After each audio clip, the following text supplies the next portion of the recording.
Hey, welcome everyone to another episode of the two Abdullahs. Today it's going to be lit. It's going to be an exciting show. We have the Apostate Prophet Ridwan joining us today. And how is everyone doing? So before we get started, I want everyone to go right to the stream.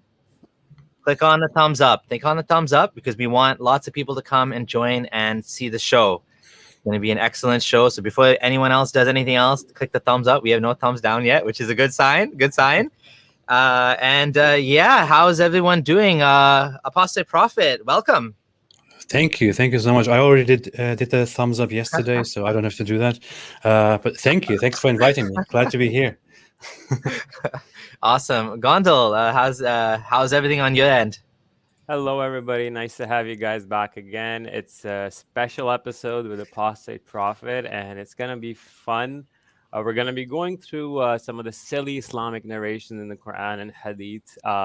In fact, like we were going through them before we started, and we found out there's some new ones that even all of us haven't come across before. So going to make for some cool discussions, and we're going to talk about, I had some talking points like some silliness of the apologists, the moon splitting, why did Allah stop these miracle events, Then we'll talk about some authenticity of miracles, and then some contemporary drama going on YouTube between AP and some Muslim apologists. But let's get back to it.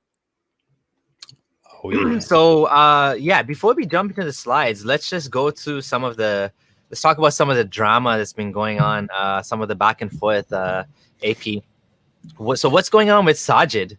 You and Sajid had a little bit back and forth. Sajid Lipham. So if any people don't know, Sajid Lipham is a Salafi Muslim. I think he studied in Medina. Yeah. He's been one of the guys that's been, publicly attacking Yasir Qadhi as well. So this is like the neo-Salafi crowd, the crew that thinks they know better than their own scholars who have like more experience, more maturity, actually imams in the community. We're like talking to people like, Sajid was one of those guys right up there bashing YQ for making that zombies video. Oh, how dare he say there's zombies in the Quran, astaghfirullah. Whereas Yasir Qadhi is trying to do damage control, trying to keep people Muslim. He's trying his best. You got these young Salafi guys just like, shut up, you don't know anything, you're an idiot. But apparently he's been going back and forth with you now. So what's going on with that? Well, it's funny. What happened, how it started, is that there's this Muslim apologist preacher guy called Uthman ibn Farouk, and he put up this billboard which says Jesus will return, Jesus is a Muslim, are you, or something like that. And I found that very funny, and I thought, hey, I never actually talked about the whole absurdity of the idea that Jesus was a Muslim, which Muslims always claim, and I just made a short video. I didn't want to extensively talk about it. I just made a short video in which I said, the title was Jesus a Muslim? And in that video, I basically briefly explained, without even going into any sources or anything, just explained the logic of how absurd it is to claim that the Christian sources of Jesus are corrupt and false because Christians corrupted them, and you cannot trust the Christian narrative because Christians don't have any evidence for their interpretation of Jesus, but you are supposed to trust the Islamic sources, which have no evidence, which have nothing, which are only based on the Quran and Muhammad, which came 600 years later. And I basically explained that we have a historical Jesus that may or may not have existed, but which we have no reason to doubt. And if we go further into non-historical sources, then the next thing that we could trust would be the earliest writings about Jesus, which are the Christian sources, which are texts in the New Testament, the Gospels and epistles. So, and I said basically, this is the most reasonable thing to do. So why would you go to the Islamic sources? It's absurd. And what Sajid did as a response was then to make a video and to insult me and to basically say that the Gospels actually confirm the idea that Jesus was a Muslim, and that you cannot find the divinity and the Son of God idea in the Gospels. You only find that in later texts. So this to me is such a joke, because I know this is basically Ahmed Deedat. Ahmed Deedat popularized this idea, this false idea. And he is basically, if people don't know, if you're too young to know Ahmed Deedat, you're probably quite young. But Zakir Naik is a protege of Ahmed Deedat. So the same style like Zakir Naik, like coming on this thing and arguing and shouting. Although Ahmed Deedat actually used to debate people, Zakir Naik doesn't like debate people. Right? It seems like he's scared of debate. But Ahmed Deedat was actually debating, and he would use these very showman tactics, not very scholarly tactics, but he'd bring up a Bible and say, "I'll pay anyone $100 who can show me where in the Bible it says Jesus is God." And of course, it's very dramatic, it's very funny, it's very exciting. Muslims love it. They're cheering, they're clapping, takbir, takbir. But like it's a joke. Like it's completely through from the beginning to the end of the gospel. And we don't even need to go to, from my perspective, whether Jesus existed, the mythicism. Like I'm leaning towards, not like Richard Carrier that Jesus didn't exist, but more towards like Bart Ehrman. Jesus did exist. He was an apostolic, rabbinic preacher, Messiah type figure who was executed by the Romans, right? So that's what I lean towards. I think he is much more, there's more scholarly evidence behind that position. But as for the historicity, like I don't even care, because they're not claiming that. They're claiming the Bible. They're saying the Bible says Jesus is not God. To me, this is such a clown statement to make. Like it's such a joke. It's a complete, like it's such an idiotic thing to say. The Bible doesn't say Jesus is the Son of God or however you want to put it. It's a complete joke, because that's exactly what it says. That's the whole point of Christianity from the beginning. It's always been about Jesus being the sacrifice, the Messiah. Like they took, and anyone that listens, and Muslims are big fans of Bart Ehrman. So if they listen to Bart Ehrman, they'll know that what he's saying is that Jesus, the whole point of Christianity was because Jesus was executed. So the Jews were like, this was a big problem for them. Like they weren't expecting the Messiah, which means king, to be executed. They were expecting him to be the king. And according to Bart Ehrman, this was probably, from the Roman perspective, this was considered like an act of treason, saying that I'm going to be the king. This is one theory. I may not be true, but basically, if this was a case, this could have been why they wanted him executed. They didn't want any competition, right? Or it could have been, someone basically ratted him out or whatever. But the point is that when he died, this caused a huge dilemma. And, this was like, okay, now what do we do? Like this was supposed to be the fulfillment of a prophecy. Was Jesus was supposed to be Messiah, but he is executed. So now they made a new doctrine, which is where Christianity came from. But for Muslims to say Christianity never said that, it just blows my mind. Like that makes zero sense, right? It's like Abraham was a Muslim. It's as bad as that, right? Here are the facts. The earliest texts that you find about Jesus are actually texts within the New Testament, epistles, the Paul's epistles. And if you look at those, Jesus is clearly described as the Son of God, as divine, as the Son of the Father, together with the Holy Spirit. And he will come back to save us. This is what we have to do. We have to wait for our Savior to come back. And so this is the first texts say exactly that. The texts that come after this historically are the Gospels, which we have today, the four Gospels. And if you look at those, especially if you look at the last one, the Gospel of John, if you look at those Gospels, they clearly give the message that Jesus said he will be killed on the cross. He will be killed. He will be raised on the third day. He's the Son of God. He's one with God. God has given him judgment. He gives life just like God. He has to be praised and honored like God. God is within him. He and God are one. He's the Son of God, and so on. Like it says all of these things, and here you have a Muslim coming and saying, well, all of those sources, the earliest sources that we have, no, we cannot trust them. They are all corrupt. What should we trust instead?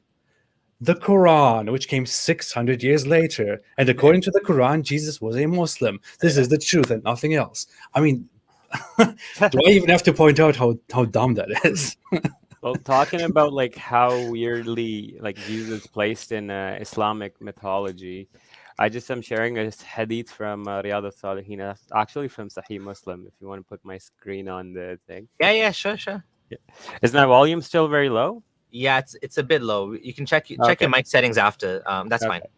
All right. So here it says, talking about the day of judgment, like when Jesus will come.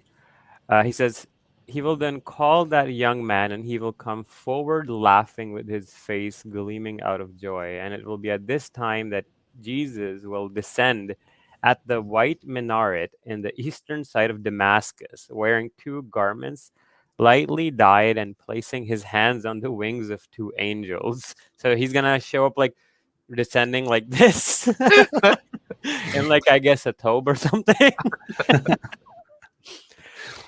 And then when he will lower his head, drops of water would fall from it.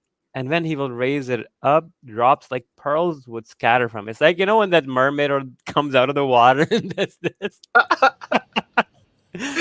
It's kind of like that. And then he goes, like, he'll go searching for Dajjal and then go kill him there. Obviously, Jerusalem, because Jerusalem is the Holy Land. And yeah, but and then of course, Gog and Magog will show up to finish it all off. But I mean, it's the silliness that just blows my mind. Yeah. Like, One funny thing was that I brought up how Muslims also believe, they do not only believe that Jesus was a Muslim, they also believe that Jesus will come back as a Muslim.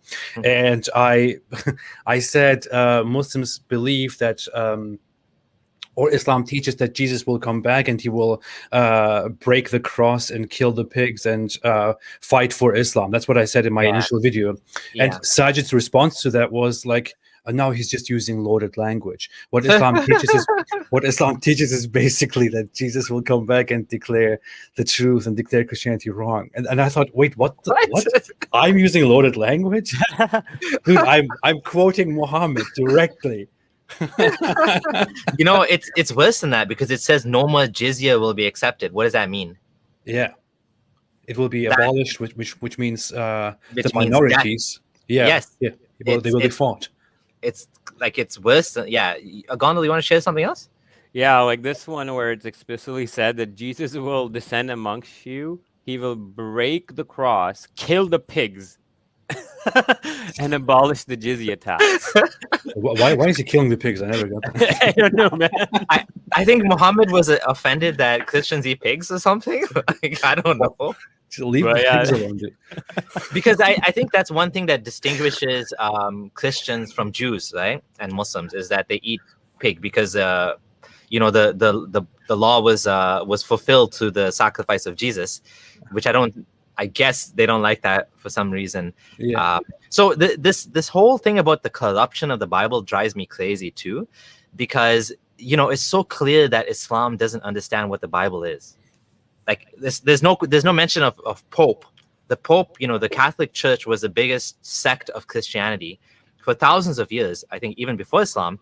Yet there's no mention of a Pope in the Quran. There's no even idea that there's such a thing, right?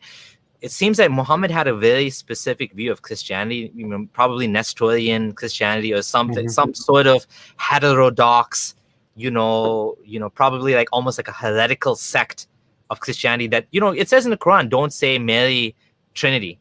Yeah. Mary is not part of it. Like, where did that come from? Nobody says that. Yeah, like nobody says that, right? It is so ridiculous. Yeah, the Quran clearly says, it says that Allah will say to Jesus, did you say to the people, take me and my mother as deities besides Allah? And it's funny, nobody says it. No Christian says that. It's like, why does the Quran address it? There are no Christians who say something like that. Well, what about even the Uzair being the son of Allah? Yeah, that's another thing. Who says that? Would you say that? Yeah, it's a very general statement. It says that Christians say the Messiah is the son of Allah, and Jews say Ezra is the son of Allah. May Allah destroy them both. Like, which Jew says that? We don't even have any historical records of anyone saying that ever. It's like, it's dumb. I love that statement. That statement is such a checkmate right there for Muslims, because in the same exact statement, it uses the literal meaning of Son of God for Jesus. So you can't even say it's metaphorical. Yeah. It's saying, they say he's literally the Son of God, and Jews say, so unless you're going to say the first half of the sentence is literal, the second half of the sentence is metaphorical. It means like a father or something. Like, what? It's like it's so clear. It's talking about literal Son of God, right? There is even a hadith that's funny. There's even a series of hadith which mention that whole thing again, in which Muhammad describes that on the day of judgment, Allah will bring the Jews, or he will call the Christians, and he will say, "Did you say that the Messiah is also Allah, or is the Son of Allah, or something like that?" And they will be punished for their saying. And then he will call the Jews, and he will ask them, "Did you say Ezra is the son of Allah? Who told you this?" And he will basically then punish the Jews for saying that. That's what the hadith say, you know. Yeah, that's it seems like history wasn't a strong point for the author of the Quran. In fact, I just found this website. It's Dr. Jonathan Brown's website from 2016. Yeah, he did a response to this, right? Quran and the Jews, and he actually says that he's generally Jews just don't believe it. And he finds this one instance of it, and that too doesn't really make sense because the Quran is a timeless book for all Jews and all people, so it shouldn't be just limited to one Jewish sect and not mention their correct belief at all. You know, but yeah, it's a very interesting read if you want to go through it. Just sharing this. Yeah, I did on my blog. I have an article on this very topic. I looked into this in great detail because I do think that this is one of the biggest mistakes in the Quran. But going back to the Christianity thing, again, it's so obvious that, you know, it's obvious to me that Jesus is not God. Bible is not literally true. But it's also obvious to me that whoever wrote the Quran had no idea what the gospel was, right? There's this Injil. There's the Injil. There's no four gospels, but there's no such thing as Injil. There's no gospel. It's actually four gospels. And the very earliest gospel preached the divinity of Jesus. Like Jesus is God. So, you know, it's so wrong from beginning to end. And, you know, my eyes opened up to this after kind of around the time I was doubting Islam. I was looking for content. I started reading and, you know, looking at David Wood's content as well. And he actually made some really good points. For example, one of the points, I think it was from David Wood, is that Jesus doesn't fit into Islamic theology. He makes no sense. Not at all. You have all of these prophets, and for some reason, Allah decided, okay, Jesus has no dad. And then just continued the rest of them, everyone else is a dad. But like in Christianity, Adam and Eve didn't have parents either. Right? That's what the Quran says, right? That's what the Quran says. But there's a reason for Adam and Eve not having a dad, because they're the first humans. What's the reason for Jesus? What's the reason for interrupting the human lineage for Jesus? Yeah. Whereas in Christianity, like the story fits in. Like it makes sense. I don't believe it, but at least it's consistent. Like he has no dad. His dad is God. In Islam, he has no dad, and that's just it. He just has no dad. It's more than he has no dad. He had a virgin birth. He came. He apparently preached something. Nobody knows what he preached. He died. He was he was a complete failure. Nothing authentic is left from him. So why the hell did he come? Why the hell did Allah send him under these very dramatic circumstances? Actually, that's a good point. It makes no sense. Actually, not only that, the other thing that makes me laugh is the way he failed created the biggest false religion in the worship of on mankind, which is Allah's fault. Allah did that. Allah made it look like he was like, if this isn't such a joke by now, like how do people believe this? It's like, yeah, I'm gonna take this religious story that Christians believe and I'm gonna change it. I'm gonna say, yeah, I made him look like he was crucified. Why would you do that here? Huh? I'm just doing some math here because the hadith says there's been 124,000 prophets.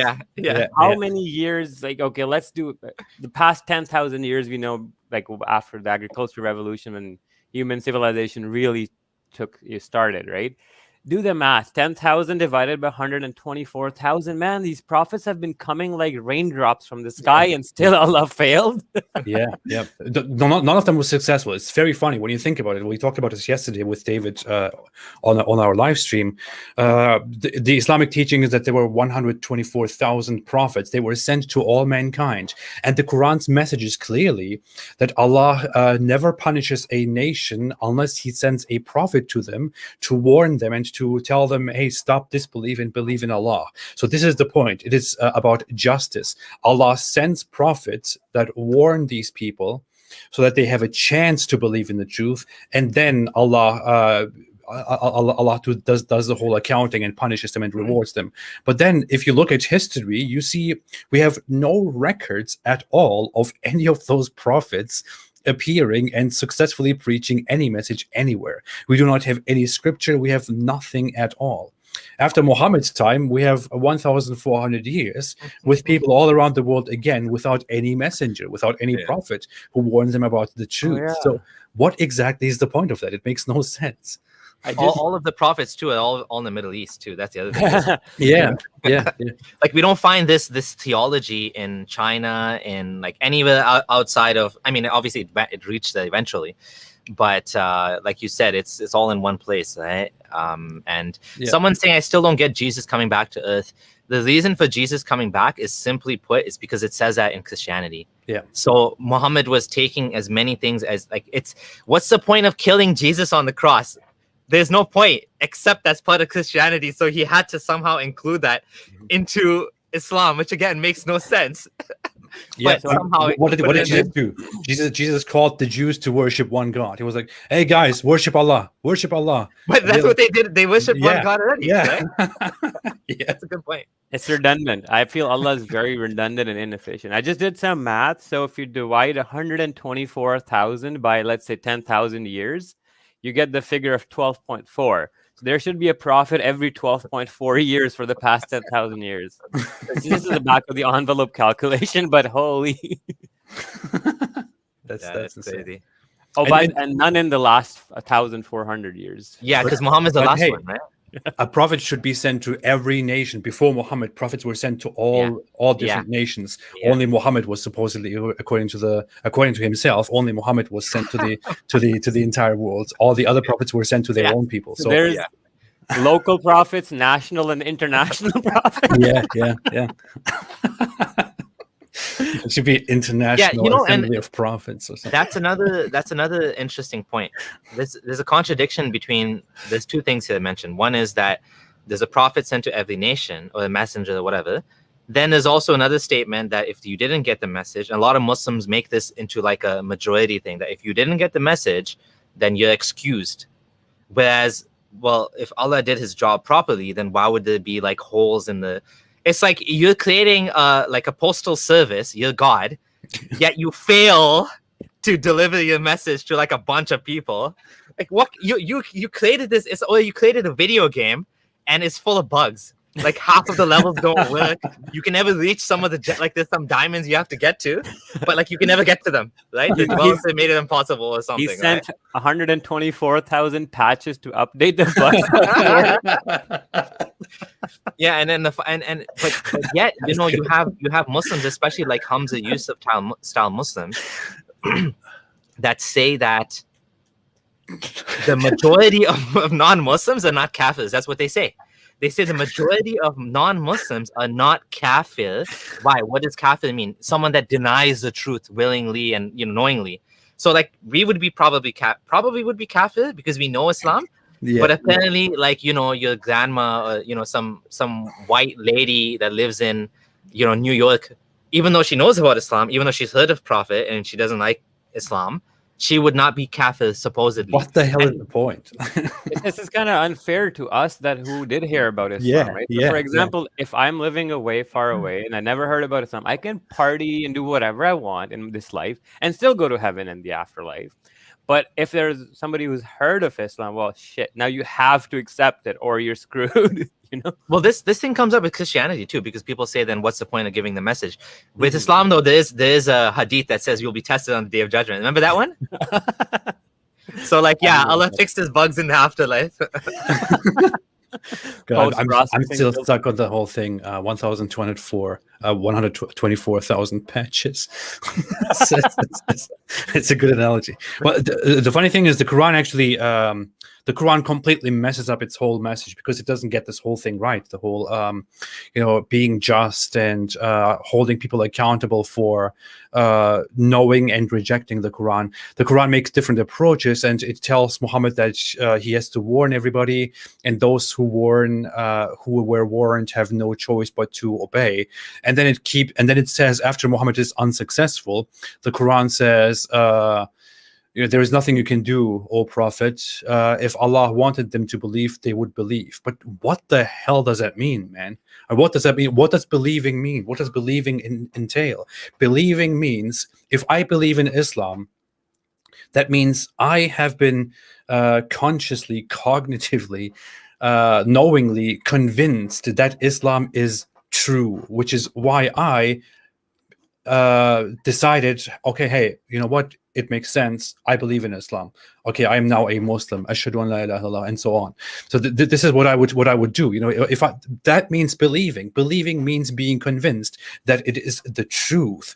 If it is in Allah's hands, if Allah can decide whether I believe or not, doesn't that mean that it is in Allah's hands whether I'm convinced or not? How is that my fault? If I do not believe, if it simply seems absurd to me, and this is the truth, this is what it is. And Muslims come here doubting our motives, but I say very honestly and very clearly to you, I simply do not believe that Islam is true. I simply believe that it is absurd. I believe it is stupid, which is why I make fun of it. I think it is dangerous and wrong, which is why I reject it and criticize it. If I did believe that it was true, if I only had a doubt that it was possibly true, I would not make fun of it. I would acknowledge it and believe in it. And according to the Quran, if Allah wanted me to believe, then I would believe.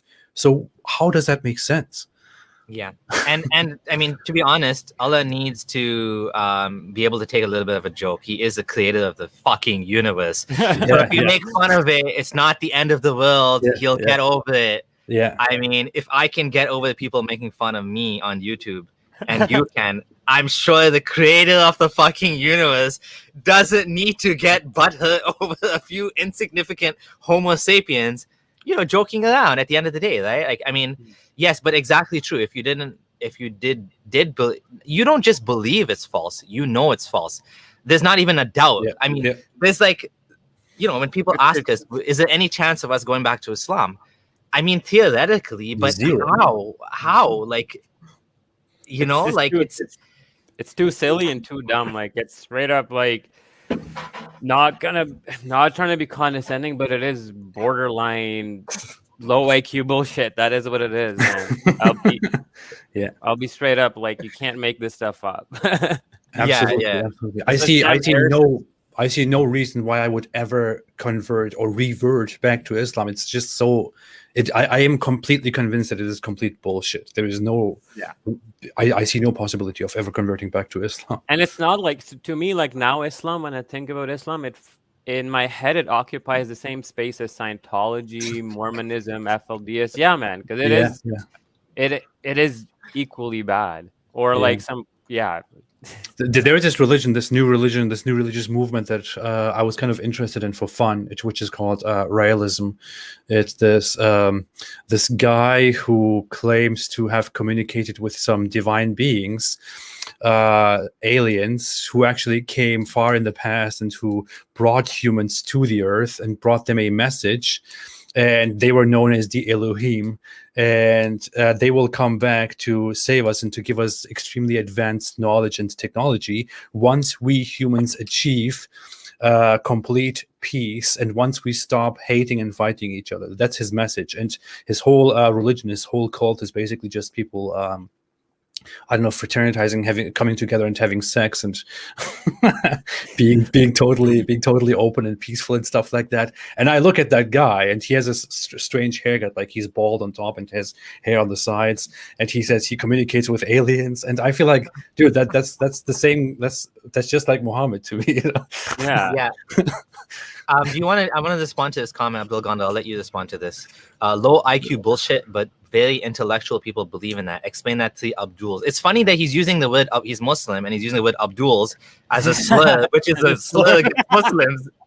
You don't do that. Like, are you encouraging us to call people? I don't even do that because I think it's disrespectful.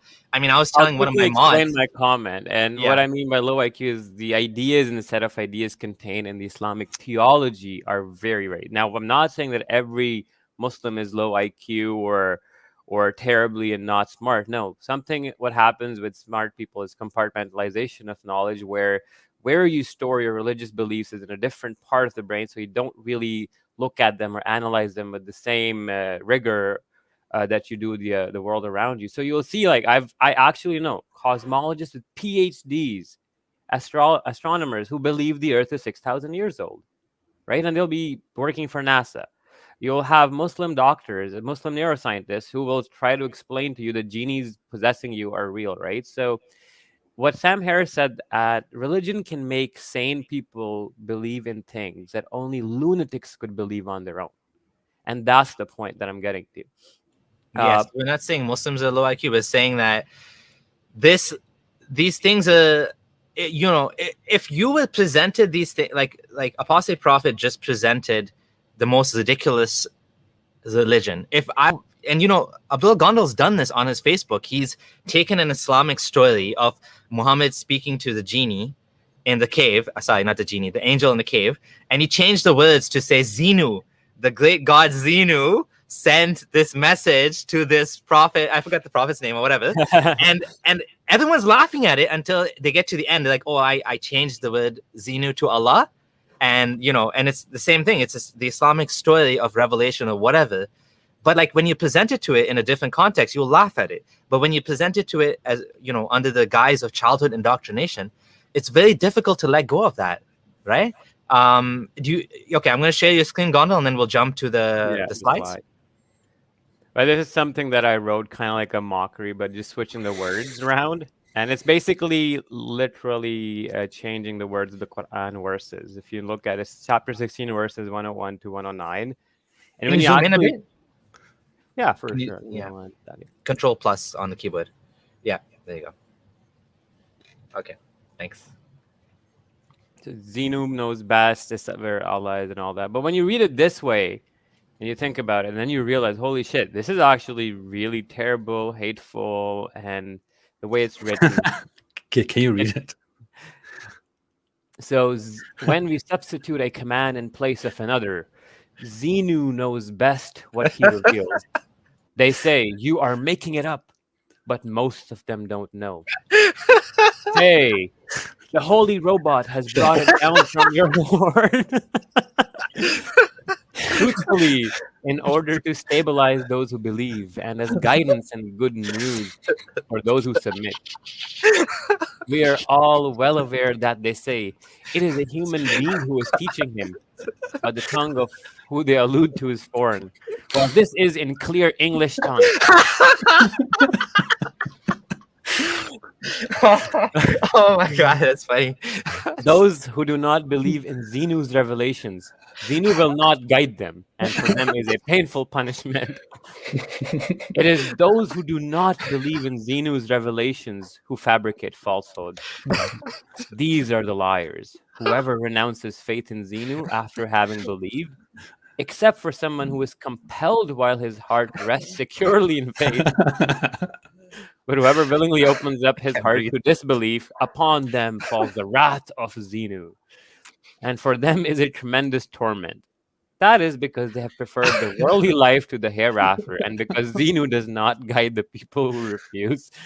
It is they who Zenu has sealed their brains and their ears and their eyes. It is they who are heedless. There's no doubt in the hereafter they will be the losers. At least you got the brain part right instead of the heart. It's because the Quran says heart and you say brain. That's actually accurate. But yeah. When you do it like this, you realize, oh boy, it's terrible.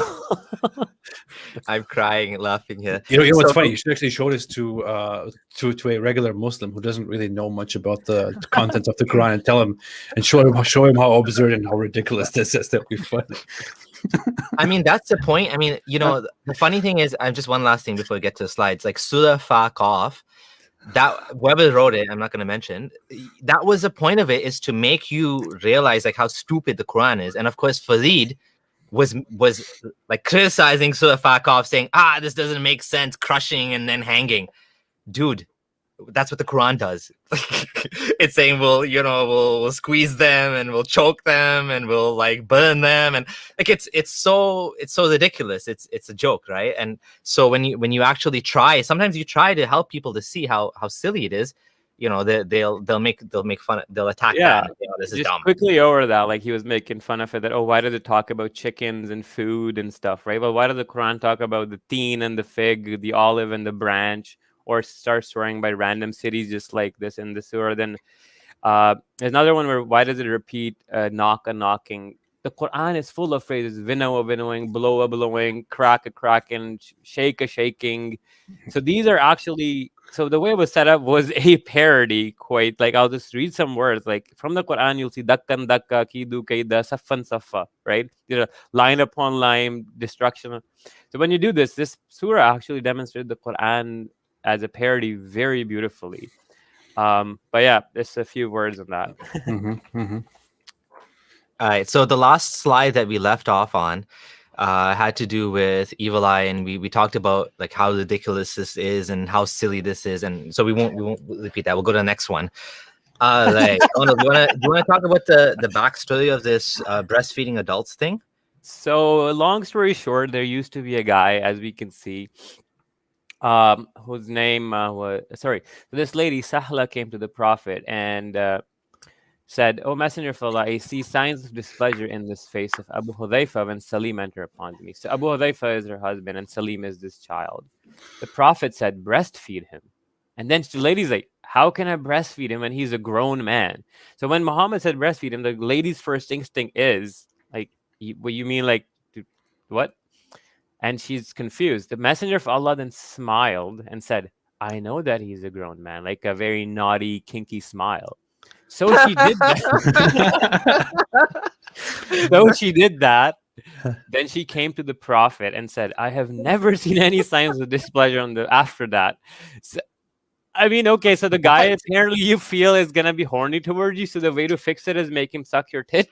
But then even the second part doesn't make any sense. Like after that, his husband's not jealous anymore. Oh no, she's not gonna cheat on me with Salim. Is it Salim or Salim? Yes. Salim, right? He's not gonna cheat on me because he already sucked his breast. What? Like, what's funny is Aisha took this as a precedent for all men that she wanted to see that are not al-mahram. She can make them like this. So there's a hadith where she started asking her other sisters who were lactating to call all the men to go breastfeed her 404.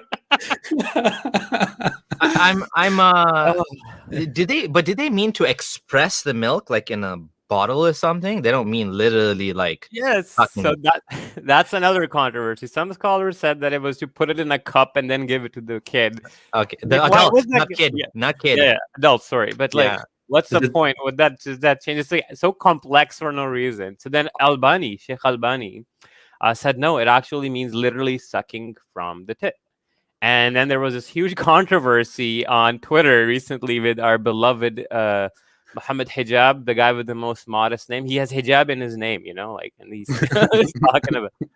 And then there was a huge controversy where people are saying, well, how can the Prophet say this? And why is Sheikh Albani saying that grown men can suck on women's tits? And there was a fatwa, I remember, from, I think, Al-Azhar or something, where if a woman wants to work in a company where there's men around, she should breastfeed her co-workers or something. Jeez. So, yeah. Oh, boy.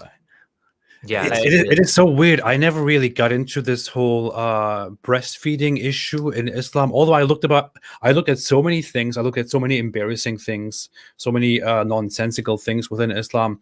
I feel like I kind of just went around this whole breastfeeding thing because it sounds so absurd to me. I still feel like, wait, this can't be real. Like there must be some catch to it. There must be some weird something to this, right? I mean. I almost like, to me, this is almost like as obscure, even though this is in like one of the main collections of hadith, it almost feels like it's so obscure because nobody would ever do this in today's time. At least I would think so. What do you think, Gondal? I mean, this is what Muhammad Hijab came out and said to some other Muslim guy, said, okay, can I suck your wife's tits? Yeah, something to that effect, right? I mean, I was just laughing when I saw that because he was giving them the same treatment he used to give us, like, like those vulgar framings of like, can I do this, would you let your wife do this and that, like he's doing the same thing to the Muslims. And I was just like, they're laughing and clapping. I'm like, there you guys go, now you know what we had to deal with all this time, right? This is what we're dealing with. So there's this one hadith where it's really funny, where Aisha takes this one incident and then projects it as a common theme or practice that should be maintained. So here, Salama said to Aisha, a young boy who is at the threshold of puberty comes to you. So Aisha was hanging out with this kid or a guy who was about almost mature. And then she says, I don't like that he should come to you. So then Aisha suddenly said, don't you see in Allah's messenger a model for you? And she also said, the wife of Abu Hudhaifa comes to me and he's a grown man. And there's something that rankles in the mind of that kid. Whereupon Allah's messenger said, suckle him. So Aisha used that incident from before as a projection to set this tradition of suckling any guy who wants to come see her, to making him her mahram. But yeah. I don't understand why Muslim society doesn't just solve the problem of mahram by just opening places where women just breastfeed everybody, so they can get rid of the whole the barriers of, And what's one other thing I wanted to make sure about this controversy we don't miss out is these verses. There were verses revealed about breastfeeding adults that makes you haram for marriage. There were first 10 sucklings that made it haram, then it was reduced to 5, and then the verses don't exist in the Quran. But this is numerously reported in almost all the earliest literature, even up to Imam Malik's Muwatta. He said that people were reciting the verses at times as well. And I mean, these are in Sahih Muslim as well. I just want to just add my screen. So these are, someone's saying these are obscure hadith, but no, they're not obscure hadith, right? I'll find some more of it. Right now, I just want to show you that this is in Sahih Muslim. I have to say, I do not think that it works like that. I do not think that by sucking on the tits of a woman, you will stop having sexual desires for her, and thereby. It makes it haram. I have to show you this one. Yeah. But how does I still don't understand how like you're not allowed to show you're not allowed to be how do you do this when you can't be alone with a woman and you can't that's her aura? I don't get it. It's weird, right? Like you don't understand the wisdom of Islam. I don't understand how you implement this. That's what I'm confused about. Do you have to like blindfold them so they can't see what they're sucking? Okay, so this one is you have to lower your gaze, right? Like, okay, hold on, let me share your screen again. This one is legit a real life example that happened in Omar's time, and I was like, how do people believe this? So this is from Imam Malik's Muwatta, one of the earliest hadith collections, one of the strongest ones and authentic ones per Muslim corpus. Here it says that Yahya related me from Malik. A man came to Abdullah ibn Omar where judgments were being given, and he asked about the suckling of an older person. Abdullah ibn Omar replied, a man came to Omar ibn al-Khattab and said, I have a slave girl and I used to have intercourse with her. My wife went to her and suckled her. When I went to the girl, my wife told me to watch out because she had suckled her. So Omar told him to beat his wife and then go to his slave girl because kinship was only established by suckling of the young. Dude, what? He just contradicted the other hadith. I mean, just trying to make sense of this. It is such a mess, man. I don't know. It's like a TV series. You can make an anime out of it. You gotta be careful. I suckled that one. It's like... This is I mean, you highlighted this before, but I'm just gonna elaborate a little bit on this because it is actually quite comical. The wife of was it Ibn Omar was jealous. Was it Ibn Omar's wife? Sorry, I'm trying. No, it was a man. A man came to Omar. Okay, so basically, it was some random person that his wife was jealous that he was screwing his slave, and she didn't like it. So her fix was within the Islamic framework to make that make that slave her daughter by suckling her, right? And therefore now that slave is now like his daughter, but that means his basically his daughter is a slave. Like, it doesn't even make, none of this makes any None sense. of it makes. It's so contradictory from every angle. I give props to that lady's creativity to think this whole thing. Have you guys seen that? Like, someone posted on ex-Muslim Reddit the halal workaround to having a boyfriend, where you take the lady as your slave, and then you free her, and then she becomes like your wife or something. It's like this big workaround you can do to have like premarital sex in Islam without actually marrying the woman. Dude. Yeah. Because it would technically not work within the Islamic legal system, because you're not technically allowed to out of nowhere enslave a free person. Oh yeah, true. Yeah, you need a war. That's the problem, right? Yeah, you have to go to war and then enslave the enemy. Or you have to find a slave market. That's yeah, halal. and buy slaves that are already slaves. Yeah. This is kind of the last thing I'm going to share about the breastfeeding thing. Then we'll move over from it. But this one's hilarious. So this is again from Imam Malik's Muwatta. I'll zoom in quickly for you guys. And here, what we're looking at is the same incident being narrated, but then Imam Malik has some commentary and some other women saying this. So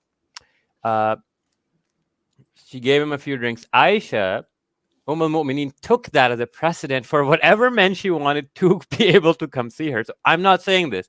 This is in the Islamic hadiths that Aisha was thinking that you can start breastfeeding any man you want to make your mahram. How does this work? I'm so confused. So she ordered her sister,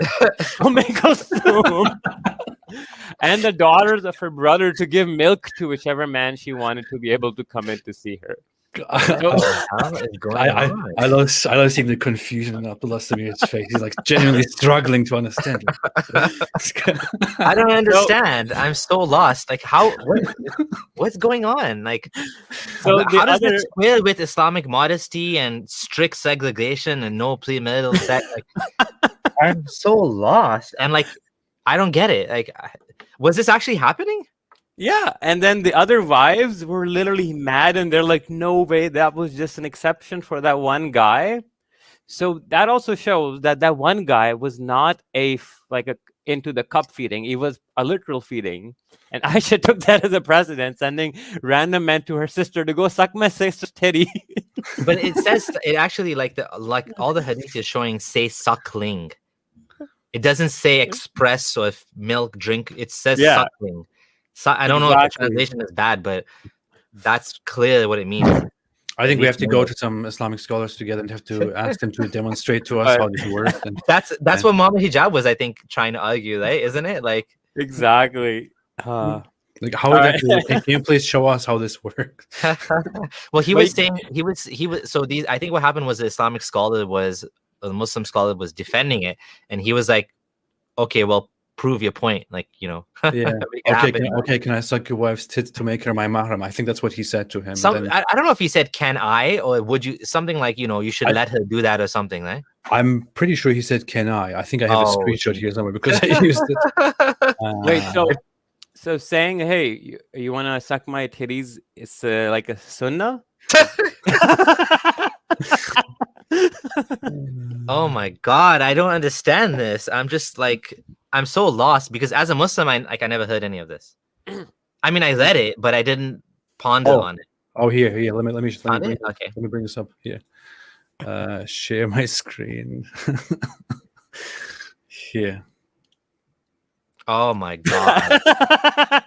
Oh my god. Okay, can I suck your wife's tit to make her mahram? I love how he capitalized it all.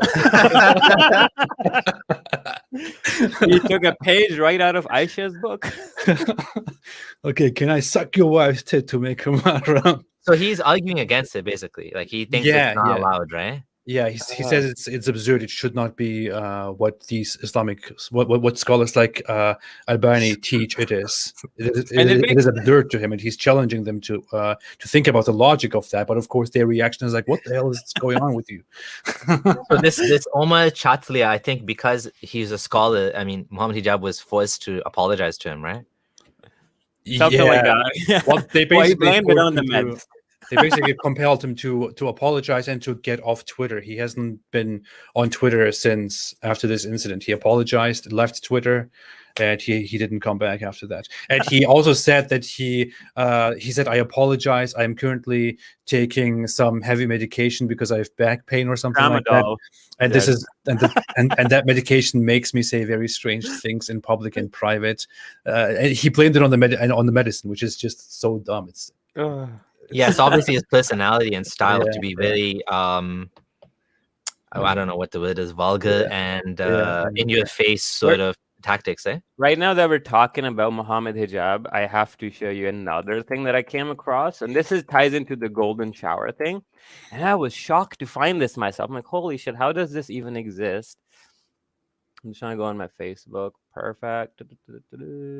And this is about, okay, I'm going to phrase it. Sahabas were vampires. They would drink blood. And they're not just vampires, they were urine drinking blood vampires. So I'm going to quickly share my screen from my Facebook. And I had this post a few days ago, and I was even shocked. Like, this is what blew my mind. Like, completely blew my mind. We've heard of those people drinking his spit and rubbing his spit infested stuff. So if you go to this link here, Islam Web, okay, Islamic website. Question: the authenticity of the hadith stating that people drank the urine and blood of the Prophet. What WTF is what you're gonna say, right? And it says it's one day Muhammad had cupping them to him, and this one guy came, and Muhammad said, "Go throw out the blood," but the guy took the blood and drank it. And then Muhammad learned about this. You want to explain what cupping is? Cupping is, you put these cups on your skin and you make a puncture mark, so it kind of sucks some blood out. Hijama, so it's very popular Middle Eastern, and some athletes do it too. But the evidence for that to help is not that conclusive scientifically, but it's an old kind of like treatment that's been used for thousands of years. Kind of like a homeopathic treatment. Clean the blood kind of thing. So in another narration, the Prophet supplicated to Allah for him not to be touched by the hellfire, and wiped his head. So this guy who drank Muhammad's blood, Muhammad validates the act by praying for him and telling he won't go to hell. And then it's reported by Daraqutni, Al-Hakim, and all these names. And Al-Haythami, rahimahumullah, says, consider the chain of narrators of this hadith to be a sahih one, and the other has graded as Hasan, so it's sound. So it's a sound narration. Moving on to the next one. Another one that the Prophet ﷺ he was urinating in a container that would be under his bed. This is a very common practice in the Middle and the Dark Ages as well, back in time. He didn't want to get up at night again and again. When he asked his Abyssinian woman or slave servant, where is it? Because he found the container empty. She just told him that I drank your piss. So, and then in another narration, Ibn Jurayj reports that Muhammad actually prayed for this woman to have good health and whatnot. And there are a bunch of these hadith. Now, what's funny is I'm going to go another Islamic site just for those who are curious. There's not one, there's not two, there's a bunch of them, and they're authenticated by Imam Suyuti, Tabrani, and they go into a whole detail. Anyways. I have to say one thing to be fair. There is some controversy around this. I remember looking up Islam Q&A, which is a very notorious website for Islamic questions.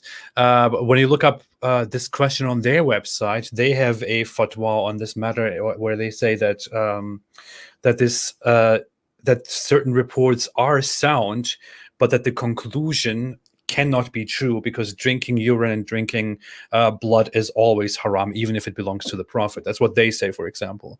But other sources like these say, well, the sources say otherwise, so therefore it seems like this is okay. So there is some disagreement among these different Muslim sources, but you will find these crazy sources everywhere in the world of Islamic believers that say certain things like that the blood, the sweat, and the urine of the Prophet are holy, and things like that. And I heard that myself in real life when I was a Muslim in religious environments. So it is really strange. Yeah, I was. I think I think this is not something that would affect Muslims' day-to-day lives anymore, because obviously the Prophet's dead. You can't touch his blood or whatever. They preserved his So hair, but it's a not moot his point, urine. right? But yeah, you're right. In Sufi, yeah, here's a list of scholars. Ibn al-Hajar al-Asqalani, Imam Suyuti, Imam Ghazali, Ali Qari, Ibn Hibban, Haytani, al-Manat. There's so many scholars, actually, Islamic scholars, that have said this. I think this is later on. This is what you call cognitive dissonance, because what do you do when you have two contradictory things? Like, one is just like I'm still trying to get my head around how this adult breastfeeding thing works, because on one hand, it's haram to see a woman naked, obviously. Like I don't. It's not clicking in my mind. So as a Muslim, I'd just be like, it's one of those memes with the red buttons, right? The two red buttons. It's like, which one is it? Like, you can't figure it out because it's a contradiction, right? Well, this is how you do it, Abdullah. This is how you do it. Like, the woman sits there, she gets ready, and then you go there, and you're like, okay, do you have it ready? Is your breast ready? Where is it? Here. Okay. That's how you go. That's how you go there. Okay, I got it. This is like a That's how you go this about could it. be like a section on like a porn website or something. Adult breastfeeding. It's so strange. Oh my god. Geez. Yeah. It's really strange. All the kind of stuff that we can get into when we talk about Islam. Should we continue with the slides? Yeah, we can continue with the slides. Okay. Yeah. All right. I wanted to make a point before we continue, actually, which I missed. I had in my notes to discuss about the free will, which is that, we're talking about free will, and we're talking about, how this seemingly contradiction in the Islamic scripture that says that Allah, on one hand, yudillu may yasha wa yu'izzu may yasha. He's the one who, guides and misguides. He honors and dishonors. So, like, on one hand, it seems like Allah is the one that's deciding. On the other hand, you have free will. And this is something that confused a lot of Muslims. Like, a lot of Muslims get confused by this, because I don't think you can rationally, like, solve this thing. It is a contradiction. Yeah. From my perspective, what I would just add to that is that if free will is, like, why is free will such a good thing that you would, okay, so according to Islamic theology, Allah decided it's so important that it's worth sending people to hell. If you were creating like a race of robots or something, right, and you're going to condemn them to eternal suffering, like you have a virus that you inject in the consciousness that makes them suffer, whatever suffering means to them, like, how is that worth it on the grand scale of things? That and we're talking about eternal suffering. So if any calculation you do, the majority going to hell, you are a cruel, evil, nasty monster for doing this, because you are sending more people to eternal suffering. So on the whole, you're like a nasty piece of shit, because why would you do that? Why is it, like, if you ask me, is free will, would I rather just not have free will rather than potentially going to hell? I would say, like, what's the point of it? Like, why? Like, it's unjust to do that. It's completely immoral to allow such a thing, So What do you have over there? Here you have this thing. I thought about that so often. Like, to make it very simple to look at, you just have this. This is the creation. This is a path that splits in two. You are a human created, and you are right here at this point right now. Think about it. Allah creates you. Allah is all-knowing, almighty, and He's good, the highest good there is. Allah creates you, and before He even created you, before He planned anything, before He even intended to create you, He knew exactly, because He is all-knowing and almighty, that if He did create you, you would eventually use your free will in the wrong way and end up going to hell, where He would punish you forever because you misused your free will. You used your free will in the wrong way. Despite that, He did create you and put you here. And as a result of Him creating you, as a result of Him creating the world, the life, the hell, the punishment, and creating you, He condemned you to eternal hellfire forever. Now, you can argue that you have free will. Supposedly, that is the teaching. You have free will, and Allah gave you free will. He gave you the free will to choose. But it does not matter. You can always go back again and say, okay, you have free will, but Allah knew exactly what you would do with that free will if He did design you, if he did go ahead and create you, he knew exactly that you would misuse that free will and take the left path and go to hell and go and burn there forever. And you can again say, but yeah, he gave you free will. Well, okay, yes, he did. But he knew exactly that if he gave you free will, you would eventually use that free will in the wrong way and go to hell. So, this is just one example. You have to think, if Allah creates life and death, the test, and the afterlife and hell, then it is inevitable that millions, billions of humans will be subjected to this and will take the wrong path because of their free will, which Allah created knowingly, and will go to hell and burn there forever. So Allah knowingly and willingly created an entire species, He created billions of people so they burn in hell forever, just so he could also create some people who would worship him forever. Think about the absurdity of that. Think about how messed up that is for a second. Yeah, I think, honestly, the hell issue is something that there is no real fix for it, because I know a lot of Muslims, the best fix that they come up with is basically that most non-Muslims are not kafirs. That's the best. Of course, this is not really in line with Islamic theology, because you're saying nobody's kafir. And it creates another absurdity, like the Hamza Yusuf, there is no kafir, makes no sense too, because how can anyone, let's be honest, how can anyone know it's true and still reject it? Like, that doesn't make any sense. Yeah. That's what he's saying. He's saying a kafir is someone that knows it's true, like actually knows, actually believes in Allah, like kind of like the typical Satan. Satan knows Allah is real, yet he still refuses to obey Allah. Like he sees Allah, he knows Allah is real, and he's saying that's the real kafir. I'm sorry, such a person does not exist unless he's. How can such a person exist? If you know hell is real, and you still reject it, you're just crazy. Yeah, you're broken. You're not. Your intellect is not functioning, because we've evolved. I mean, there's no such thing as evolved in Islam, but we have pain avoidance, we have survival tendencies for a reason. So that's what Islam tries to use against us. It tries to use a fear of suffering to make us submit to this false idea, right? Yeah. Even if I was completely selfish, even if I completely just looked out for my own good, it would be the dumbest idea ever to know that hell exists, that I will go to hell, and then to choose to disbelieve and go to hell. I mean, even if I was a selfish pig, it would be the dumbest thing to do, to go to hell. But why would I do that? You are a selfish pig talking about Islam all day. How dare you? But the thing is, yeah, like honestly speaking, it was the same sort of concern I had when I left Islam. Like, okay, I'm just gonna keep it to myself, because I don't want I'm gonna take a risk for myself, but I'm not gonna misguide my kids.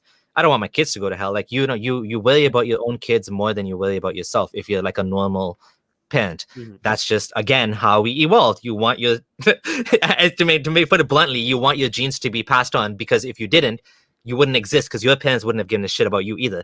We all give shits, because that's how that's how the species continues. So I don't want my kids to suffer. I don't want my wife to suffer. So I wanted to look into it. But now, like, yeah, it's so obviously false, right? Abdullah, you wanted to share, Gondal, you wanted to share something? Yeah, so I came across, when talking about the contradictory, weird, immodest, modest thing with the Islamic theology.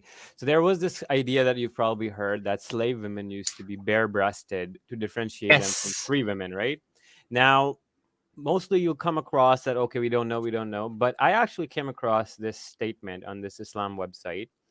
And this guy actually asked the same question, where this guy, he said, Imam Malik bin Anas strongly disapproved the behavior of slave women. And he actually said this to the Sultan. He escalated that they should have their titties exposed to the Sultan, right? So then this guy goes on like, no. But then they ask that this does not contradict the fact that during the lifetime, the generation followed the Tabis. So maybe the Tabis, those pious generations, were having these women walking around naked. Then he says, if you mean the authenticity of attributing it to Imam Malik, then it is authentically attributed to him. And then he goes on, who listened and who passed it on. Point being is that if an Imam Malik-like scholar of that caliber can be asking stuff like this to be done, shows how lopsided and how stupidly confused the theology is, where you're covering the women and you want to put them in hijab, but then you have breast adult feeding, and then you have slaves walking around bare chested and whatnot. None of it makes sense. Yeah, it's a nice image, but it's not good. Yeah. Yeah, so this is something that I remember shocked me as a Muslim, Yeah. that I had Hizb ut-Tahrir. So this is a funny thing about Hizb ut-Tahrir. Because of this, Hizb ut-Tahrir considers pornography halal. I mean, because of this and other Really? Are you reasons. kidding me? Yeah. Hizb ut-Tahrir, in the official fatwa, unless you changed it now, but when I was in Islam, Muslim, they consider it's an image. And when I was arguing with one Muslim guy about this, he's like, don't you know the slave women used to go around bare chested in Medina? I'm like, wait, what? Again, it was like one of those moments that I'm like, how? What? Like, that doesn't make sense. Right? Like, and apparently, like, this is true. The slave women. Now, this fatwa is arguing this is not the case. But Imam Malik says it was the case.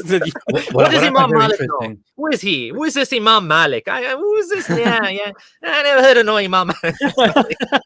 What I find very interesting is one of those things that when you go into the topic of the hijab, I made a video about this, about the origin of the hijab, and if you read the tafsirs, the early tafsirs about how the hijab came into existence, and how basically Umar was disturbed by the wives of the Prophet just going to the toilet without covering themselves, without hiding themselves, and he was disturbed, and he kept bugging Muhammad about this. Was like, hey, tell the women to cover up and all that. And it's a completely absurd story where Muhammad is like, yeah, just come on, leave me alone, man, leave me alone. And in the end, he's like, okay, Allah revealed that the women should cover up. And but in the tafsir, in Ibn Kathir's tafsir, when he describes this stuff, he says, if I'm not mistaken, he says that that the women were the Muslim women were to cover up so that they can be distinguished from the disbelievers and the prostitutes, or something like that. That's what he says. The Quran says that, actually, literally that, where say keep your wives home so they don't get molested. Yeah, Yeah, it's very strange. Oh, and when he married, what was that? The daughter of the chief of Khaybar, I think Safiya, right? He exchanged her for 7 slaves, and then the people were confused if she's gonna be his slave or wife. So they're waiting if he's gonna put the veil on her or not. So if the veil was not on, she wouldn't have been his wife, apparently. Yeah. So this is true too. That there's like what AP was saying, that there's some classism in the hijab. Like it was considered like, the slaves went around, probably according to Imam Malik and others, bare chested.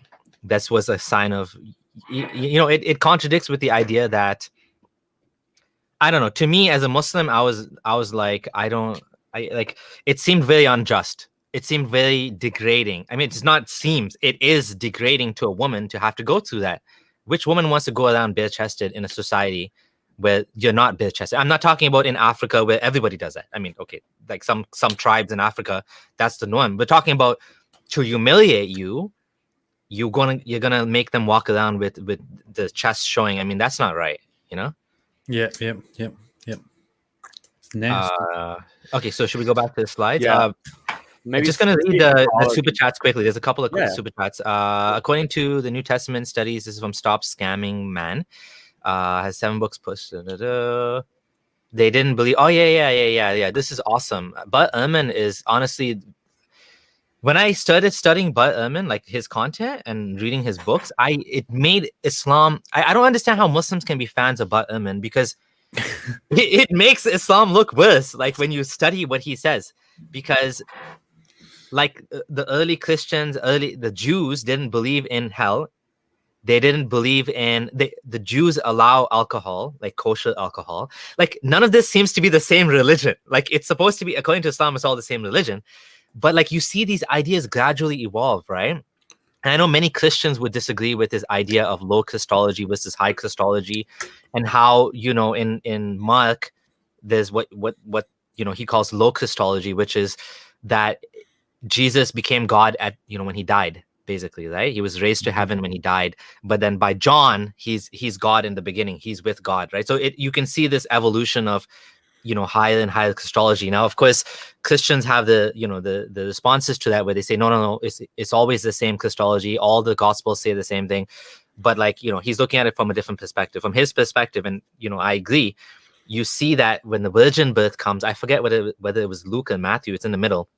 That's when Muhammad took it from. He took basically not the earliest ideas, but something that evolved in Christianity, whatever I guess he heard, and he made that part of Islam. So, I do think this is, but Ehrman is a gem, studying him, it just gives a lot more perspective on Islam, in my opinion. It shows, unfortunately, he doesn't make comments on Islam itself. I would love it for him to say Islam has problems in its preservation, and like the way he does with the Bible.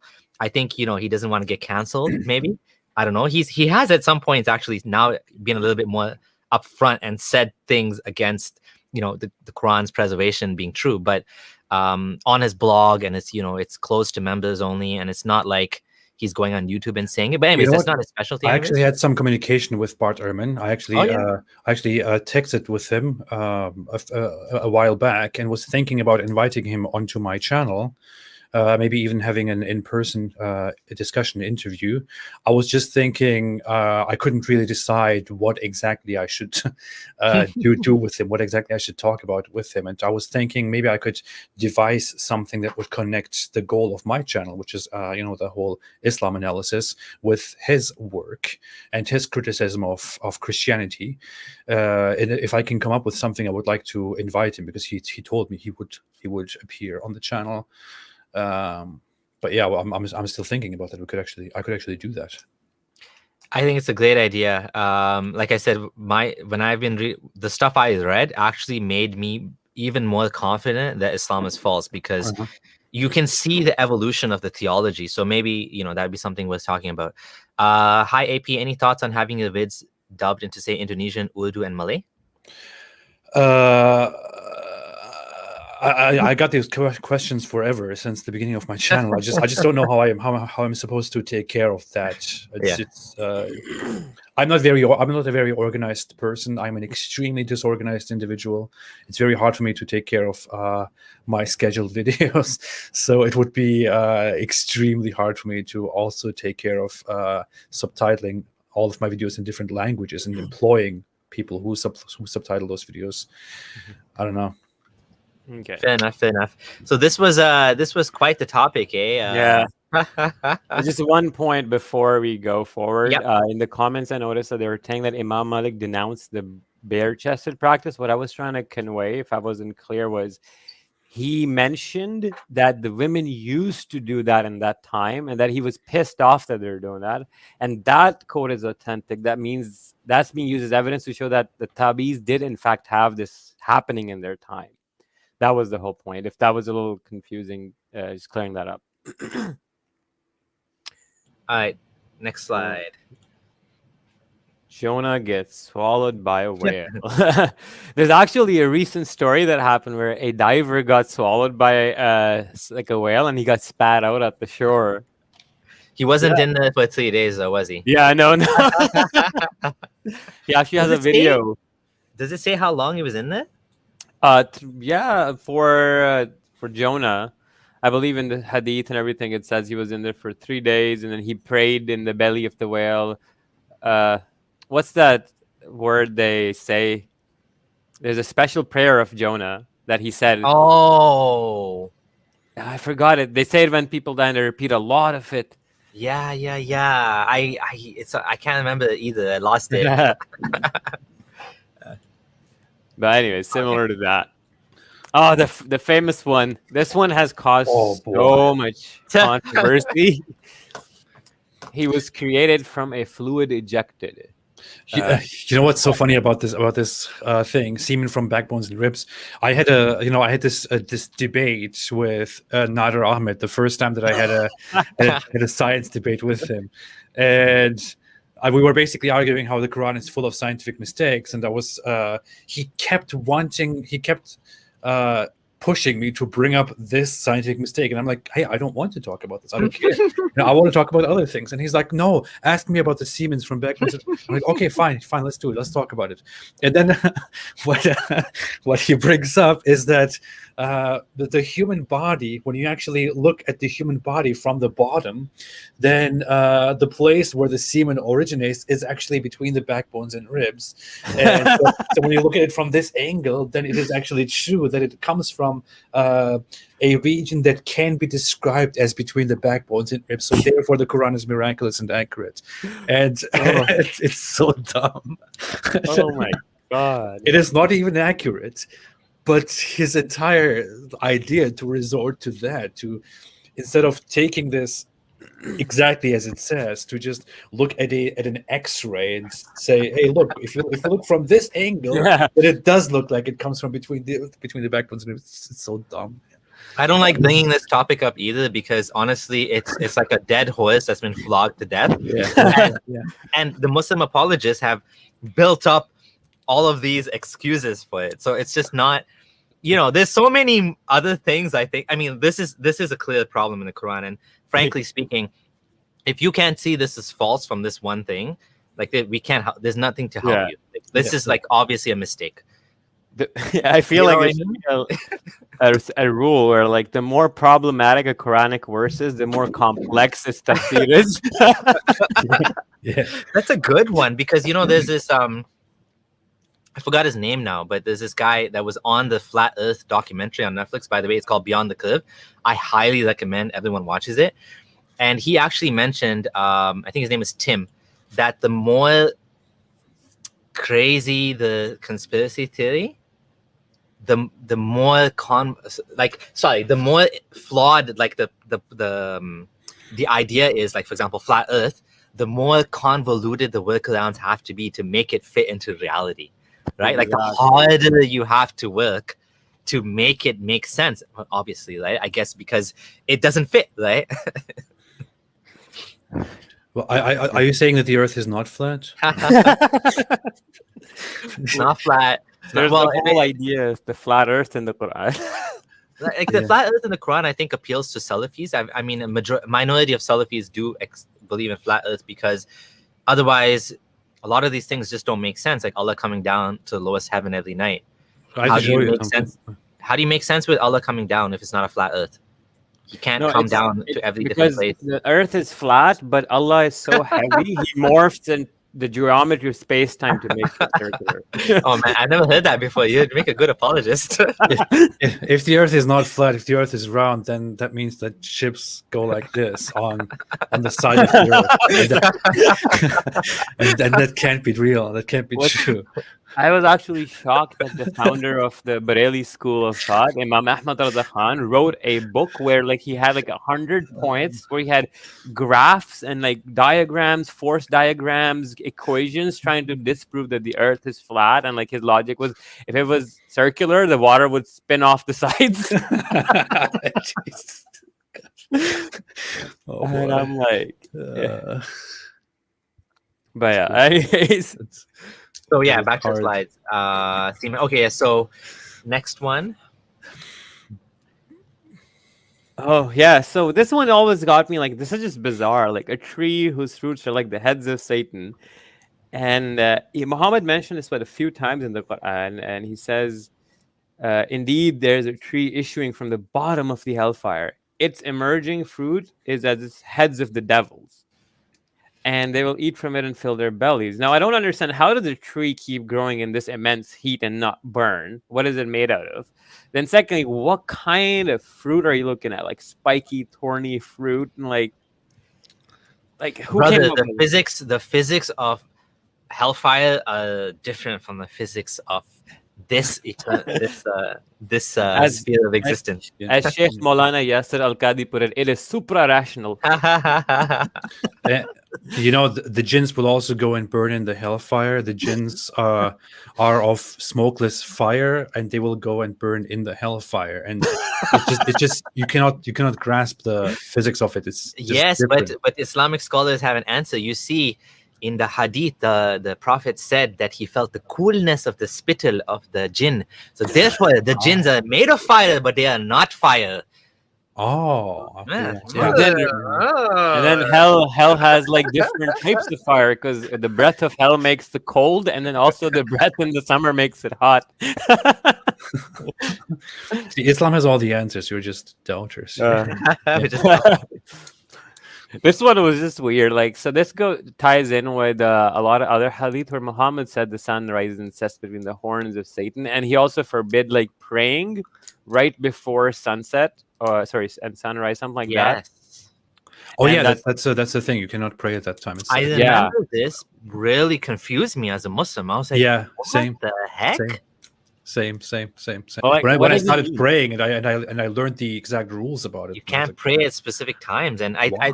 my guess is there must have been some religious group that did this and worshipped the sun. Yeah, That's the only thing I can come up with that makes sense. I think there was such an explanation. I remember something along those lines. Yeah, it's just weird. Yeah.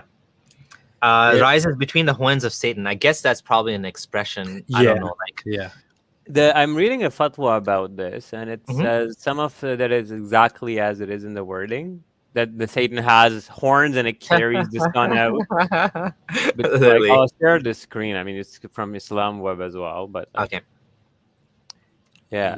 Some interpreters of the narration differ regarding the meaning of the horn of Satan. Some said that the meaning is exactly as in the wording, that the sun rises on the horn of Satan or between the two horns. This cannot be questioned. It's a matter of the unseen. But I don't get, if you're worshiping Allah, why does it matter when the sun rises? I mean, it rises in the horns and it sets in a pond. Yo, this guy was a wackadoodle-doo. It's so weird, right? You know how Islam has all these things, these extremely strict rules about the symbolism of things, how you're not supposed to bow down in front of certain things. Your prayer is interrupted and invalid if something passes in front of you, and all this stuff. It's just so weird. Like these. And then about to appeal. Yeah. It's just a bunch of very strange rules. Like, why can't you just shut the hell up and just worship Allah if that's what you're doing, instead of worrying about all the, I don't know, washing yourself in this way and that way, and praying in this way and that way, saying certain words, having your prayers invalidated if you accidentally fart. I mean, seriously, it's really strange. So with the sunset one, I just want to quickly show you that these hadith are authentic. Oh, hold on. Let me share your screen 1 second. Okay, go ahead. So this is actually from Sahih Hadith from Jami' as-Saghir, and it's classified fully authentic. It says, where does the sun set? Muhammad asked the companion, and he doesn't, I don't know. And Muhammad then explicitly says that it says in a pond of warm water, like straight up. Okay, this is Albani's book, I think. And this is the verse that they're talking about, and the hadith actually uses the same wording in the Quranic verse. Wait, hold on a second. Are we talking about a crowd of people seen covering the sky? Oh no, this is about the horns of Satan. I just wanted to. Sorry. I moved ahead too fast. Okay. Go back. So you were saying, okay? So this is the hadith that is Sahih, where Muhammad is affirming the literal setting of the sun in the pond. Okay. Mm-hmm. And then, I mean, this is from Sahih al-Isnad, authenticated by Albani. This is from Abu Dawud. It's another book. And this, again, it says, Muhammad was riding a donkey. Remember, the donkey is the worst sound. Allah hates the sound of the donkey, but Muhammad loves riding it for some reason. He asks his buddy, where does the sun set? Do you know? And the guy's like, I don't know. Allah knows best, and his prophet. And Muhammad said, it sets in a spring of warm water. You know what's funny? When you bring up this hadith, certain Muslim apologists say that this hadith is not entirely accurate. That's what they say, what they claim, because there are other hadiths that in a higher number that narrate the same story but don't narrate that part in which Muhammad says that the sun sets in a muddy spring, but in which Muhammad simply says that the sun goes to prostrate under the throne of Allah and asks to rise again, and Allah gives the sun permission, so the sun rises again. And one day the sun will not be given permission, and then it will go and rise from the west, and that is when the day of judgment will come. It's like, no matter which story, no matter which hadith you take as the real deal, it is just stupidly absurd. So this I- one, Yep. here, he's kind of merged all of them together. So he's starting like in the Urdu translation I can read. He says that the sun goes into the pond and then it goes under the throne to Mm. prostrate to Allah, and then ask if it can come out again. So again, this is, like this just gives more and more confluence to the idea that Muhammad had no clue about anything. Like Allah has no clue about anything, because it's not just a hadith, it's the Quran as well is using the same language that is alluded to in the hadith. The hadith goes into more detail. If you want to throw out the hadith, okay, throw out the hadith, but then you still have the problems in the Quran, right? You know what I mean? Like the problems in the Quran, all the statements in the Quran are very geocentric. It's very much a model of a flat earth, with the sun going in a circle around it. You know what I'm saying? Allah coming down to the lowest heaven is in the hadith as well. But you would have to probably throw out all of these hadith in the modern world, because it's just like that's the only way to save the Quran now, right? Because the Quran is a little bit more vague and you can kind of reinterpret it. But for those of us who actually care about what Sunni Islam is teaching, this adds more confluence to a very flawed cosmology coming from the creator of the universe, right? Like we expect better from the creator of the universe. That, I had this guy in Hizb ut-Tahrir actually tell me, this guy that was debating with me when I left Islam, it wasn't Allah's goal to correct the flawed science of the 7th century. So he just let it be misunderstood. Like he added to the problems by speaking in the flawed language. Like, at what point do you want to just admit that this is wrong? You know what I mean? It's like, no, exactly. he was just trolling them. Like, what? Like, it takes some real absurdity, some real cognitive dissonance, some real willful ignorance to see hadiths like this accompanied with Quran verses that are so clear, undeniable, and you see very clearly in them that neither the Quran's author nor Muhammad, who I say is the same person, had any idea about how the universe works. And they clearly say that the sun goes somewhere at night. If you look at those hadiths, I mean, it should be a rule that if Muhammad asks a question, hey, do you know how this and this works? And then the other person says, Allah and His Messenger know best, then you are to expect something very dumb after that, because then Muhammad starts making up some very stupid stuff. It's so funny. He exposed himself by doing this. Yeah. It's like he wants to be smart. Hey guys, you want to know what happens when this and this? It's like nobody asked you. Know best. Nobody even asked him. He's asking them to ask him. Do you know what I mean? Yeah. Like this is like extreme narcissist. It's like I go to my kids. Hey guys, you want to know about this? Like, okay, with the kids it's more understandable. But this guy was just like making up stuff as he's going along. He wants to be like the smart, and of course they preserved it. Thanks to them. Yeah. There is the other story. There is this thing. He goes to his crowd, to his Muslims. No, they're sitting somewhere, and then they see a shooting star, a meteor, and then he's like, "Hey guys, do you know what this means?" And they're like, "No, Allah's Messenger know best." Like, well, let me tell you, what this is the jinns, the beings made of fire. Well, they go up sometimes. They try to go up there to the high assembly of Allah, and they try to listen to the high assembly of Allah and try to snatch some secret information which nobody knows. And sometimes they actually manage to snatch secret information from Allah's high assembly. And then Allah's angels notice that those jinns, and what they do is they immediately take those fireballs, those missiles, and throw them at those jinns. And those missiles chase those jinns and destroy them. And that's what happens when you see those shooting stars. Yeah, that's what happens, guys. And they're like, "Oh wow, thank you for enlightening us." I found the hadith he just talked about. Yeah. Oh yeah. Oh, you found the same one? Yeah. Exactly the same one. Yeah. He's gloating, like, look at that star. Let's read this. Who wants to read this? I think I'll let Apostate Prophet read it. Oh, okay. Can you see it? Is it big enough? Yeah. Zoom in a little bit more. Okay. So this is narrated by Ibn Abbas, a very valuable person. We were with the messenger of Allah while he was sitting with a group of his companions when they saw a glowing shooting star. The messenger of Allah said, when you saw the likes of this during Jahiliyyah, what would you say about it? They said, we would say that a great man died or that a great man has been born. The messenger of Allah said, it is not shot due to the death of anyone, nor his coming into life. No, no, no. Rather, when our Lord decrees a matter, he is glorified by the bearers of the throne. Then he is glorified by the inhabitants who are below them, then those below them, until such glorification reaches this heaven. Then the inhabitants of the sixth heaven ask the inhabitants of the seventh heaven, what did you, Lord, say? He said, so they inform them. Then the inhabitants of each heaven seek the information until the news is conveyed to the inhabitants of the heavens of the earth. The shayateen, the devils, try to overhear, so they are shot at, so they cast it down to their friends. Whatever they came with is true as it is, but they distort it and add to it. What the hell, man? Oh my god! Stop talking nonsense. You guys are not medical doctors. Notice the seven heavens there. Yeah, the seven heavens thing is another big problem in Islam that used to puzzle me as a Muslim as well, because it makes no sense. See, why is Allah having so many redundant loops in the transfer points? Like, why can't He transfer directly from one point to another? Why is it like one angel to another to another to another? And it creates this weird security loophole where when he's passing, it's like a Wi-Fi connection that's not secure without password. Yeah.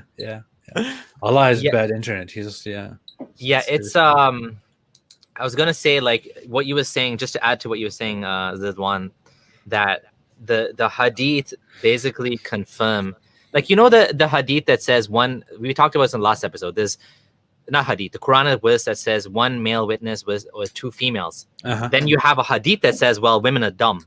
That just goes perfectly along with the Quran. I mean, meaning, like, if you wonder why would Muhammad say that, well, he told you why. So you don't need to guess. The sun setting in a muddy pool, you know, that's okay. That doesn't make sense. Well, look at the hadith. The hadith explains, well, it's going down in a circle around the flat earth, right? And it's asking Allah's permission. I actually had a very smart friend. His wife went to Harvard. I think she was a convert, Egyptian friend, one of the guys who runs Quran.com. And he actually told me, how do you not understand this hadith? It's metaphysical about the sun, you know, setting and asking for permission and blah, blah, blah. And I said, no matter how you look at it, the sun is always in the sky in the same spot. Like, there's no way to make sense out of this hadith, because if it's setting, if it's going and asking Allah for permission, but it's there in the same, like, you can put a camera on the sun, it's there 24/7. Now, if you want to make it into some metaphorical thing, that's totally up to you. But that's not how anyone understood it at that time, right? It's just now you're making it more and more unfalsifiable. What's the word? Unfalsifiable. Yeah. Basically, you're making Islam unfalsifiable by saying none of these things. So, like the shooting stars thing, I don't usually use. I don't pick on that because, again, it's secrets of the unknown. But the sun setting in the spring, and, you know, Allah coming. These things actually cause problems because they clash with the real world cosmology, the seven heavens.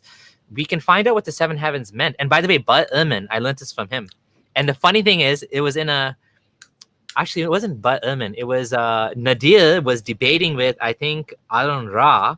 And he brought up the seven heavens, and Arun Ra was like, seven heavens, yeah, like Saturn, Jupiter, Mercury, Mars, and Venus, and the moon, or something, right? That's the seven heavens. Like, that's exactly Plato's seven spheres. That's what ancient people used to believe in, the seven heavens. Yeah. It's clear as day. And then he explained it so beautifully that, okay, and he's not even no, it was Richard Carrier. Richard Carrier did this with Nadir.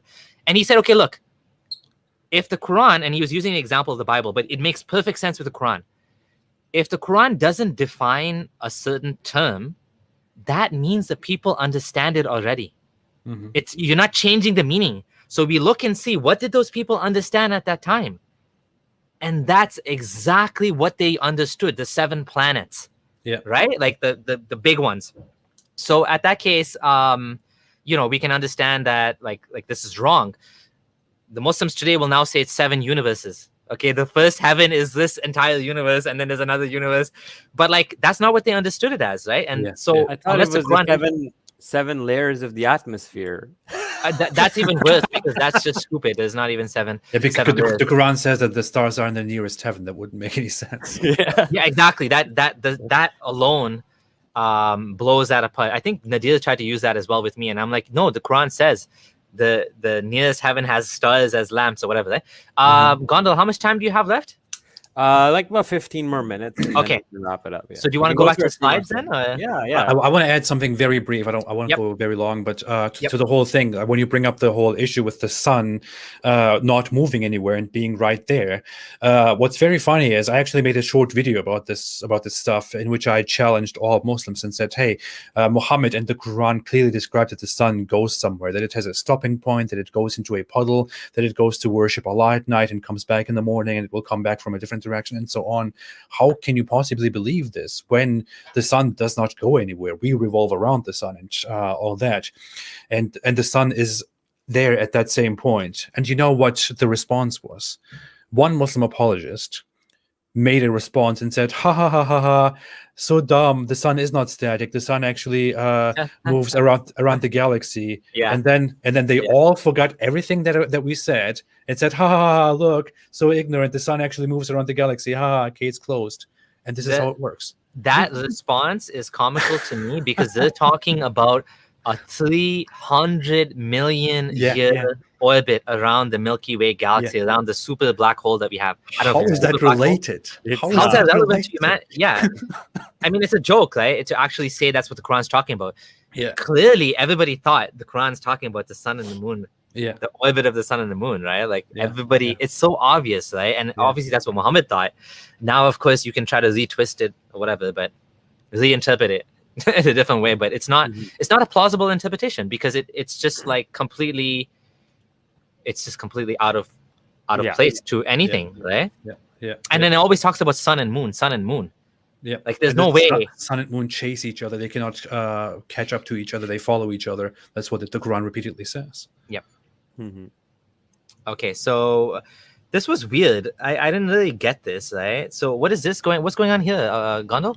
All right, let me just pull that up on my side. So I feel like what's going on here is that Muhammad was just standing there, and he then told people that one day I was just chilling, and I looked up, and there were some nations were displayed before me in the sky. A prophet would pass in front of me with one man, and another with two men, and then another with a group of people, and then another with nobody with him. Then I saw a great crowd covering the horizon, and I wished that these were my followers. But it was said to me, this is Moses and his followers. Then it was said to me, look, and I looked, and I saw a big gathering with a large number of people covering the horizon. It was said, look this way and that way. So I saw a big crowd covering the horizon. Then it was said to me, these are your followers, and among them are 70,000 who will enter paradise without being questioned. Then the people dispersed, and the prophet did not tell who those 70,000 were. Companions started talking about them. As regards us, we were born, heathenism. But yeah, anyways, they're confused. Oh my God, am I going to be the one that's amongst the lucky 70K? You know, the cool, yeah, Islamic. But like, this is just weird where this guy's just standing there, and then it's just it's like, you know, he did some shrooms, and he's just standing looking at the sky, and he's seeing these images, or I don't know. It's weird to imagine that. Yeah, like this is like a holographic show in the sky that, you know, only Muhammad can see, and 70,000 people worth. Yeah, that's weird, right? I genuinely believe that Muhammad had some mental problems. Oh yeah, I don't think that he was just an evil guy who made everything up. I think that he had some genuine mental problems, which encouraged him to make up things. Yep. Yeah. Jihadi Gabriel. So this is interesting and this happened a few times when Allah's messenger returned on the day of Khandak, the trench battle. He put down his arms and took a bath. So Muhammad's like, all right, our battle's over. Let's all go clean up, you know.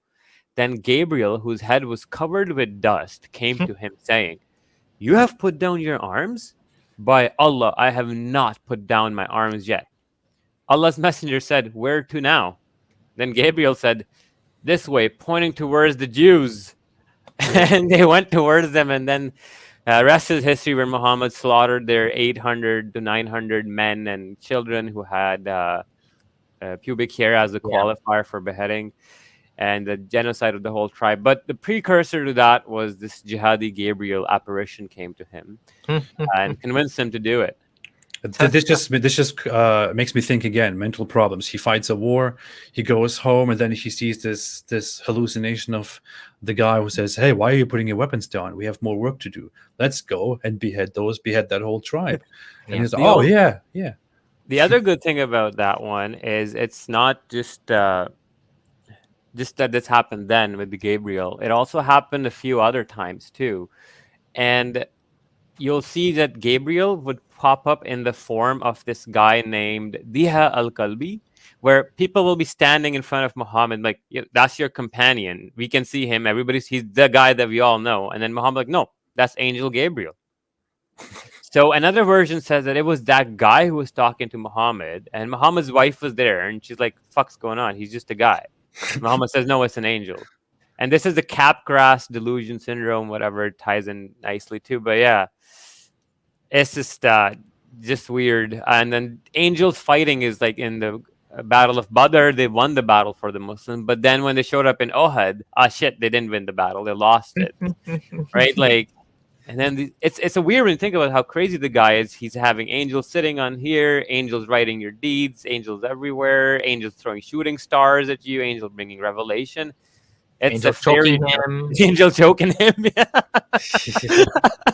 He's wrestling an angel in the mosque. Oh yeah. The genie. Oh yeah. No, that was the jinn. He's wrestling with the devil. That was a jinn. Yeah, I think that's the next slide. Yeah. Oh, is it? I think so. Oh yeah. That's right, yeah. God. Oh boy. I just want to hold on. I just want to point one thing out. Where is he? Okay. You guys talking about hadith? There's something wrong. We'll write hadith. If you guys have guts, then talk about Quran.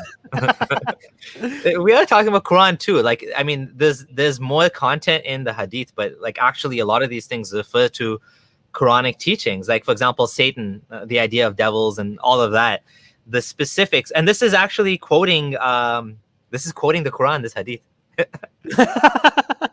This hadith quotes the Quran, right? You know what's funny? The hadith are more authentic than the Quran. There is no reason for you to believe in the authenticity of the Quran if you do not trust the hadith.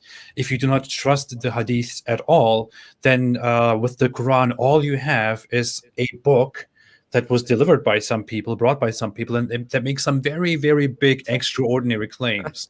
You can only verify what the Quran is and why it says all the things that it says because you look at the hadith, and the hadith explain to you how the Quran came into existence, how it was preserved, how it came to be the book that you have. If you do not trust the hadith, if you throw them out, then you have nothing. You have no reason to trust the Quran at all. It's the same process of preservation. Yeah. But in this hadith, it's just that Muhammad literally has like fist fighting, like UFC match with the genie, and he's tackling him. And then eventually he says that Allah gave me an upper hand and I put Satan in the chokehold. So I don't know if he's getting the one back because, Gabriel choked him. He's like, I'm going to choke this guy.